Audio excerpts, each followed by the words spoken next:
Okay, it's a quick update on the session. It is Monday the 2nd of November. I arrived yesterday, got to the river probably only about 4 o'clock. It was after dark before I managed to get the rods set up and cast in. I had 3 on boilies last night and 1 on tiger nuts, 1 on the black tigers. The problem I found with the boilies is that because they were so hard, before I came out I had to drill them with a proper hand drill and a drill bit, and the smallest or the thinnest drill bit that I had is still too thick because there's too much play inside the boilie now where the hair is going through. I found that it's still a little bit too much play, and I think some of the baits have come off as a result, possibly if there's been a bream or a chub just trying to attack the boilie. So I've had to just develop something else today, so I'm using like a hairband, which women use for putting their hairs in ponytails, to try and keep the baits on today. I'm going to give that a try tonight and see if that works. But anyway, at the moment I've got one rod right down here in the margins in front of me. I feel that it's probably a bit of a waste of time, but I'm going to persist with it and try it. I've got 1 on the far margin, radding amongst the trees. That's on black tigers. It's a 10-ounce lead holding it in position. 3 big black tigers. It's in about between 8 and 9 feet depth, just on top of it looks like where a tree's fallen over, and the base of the tree has created like a small plateau. It's quite hard, but I'm trying that there tonight. I've got another 1 onto the far margin as well. This time on a boilie, on a big air dry boilie with the band on.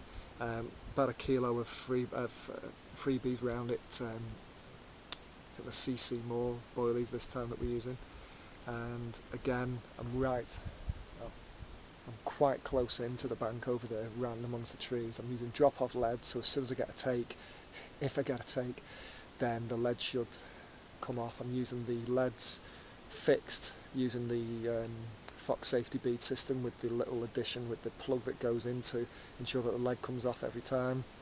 You have to bring a lot of leads with you though. And then the final rod I've got, the right hand rod. I'm just going to try it on just two of these CC Moore boilies. I think it's called the Live system or something, the bait. I'm trying just 2, only about halfway across the river. You can't see it from there, but it's only 5 feet deep. There's a real shallow plateau. I can actually see the bottom from in the boat, so I'm going to give that a try and see if that's anything. It's a bit of a feature. Maybe the fish possibly use it as a patrol route. I don't know. The downside of fishing here is that we've not really got anybody to ask. There's not many people fish this stretch. We've only ever seen a handful of people here, all French, never seen any English here at all. It's a very difficult stretch, but there are definitely some massive fish in it. We believe that a French guy last year had 3 30-kilo fish in the season, which, okay, for those people who want to go on to places like Rainbow and the Graviers and any of the commercial fisheries, 3 30-kilo fish might not seem great in a year, but this is the river we're talking about. You know, 1 30-kilo fish is an absolute result in a lifetime, and it's a proper river fish. So it's going quite chilly now. It's about 3 o'clock on Monday afternoon. I think I'm going to get my gear ready for dark. Something to eat. It's dark about 6 o'clock, and we'll see what tonight brings.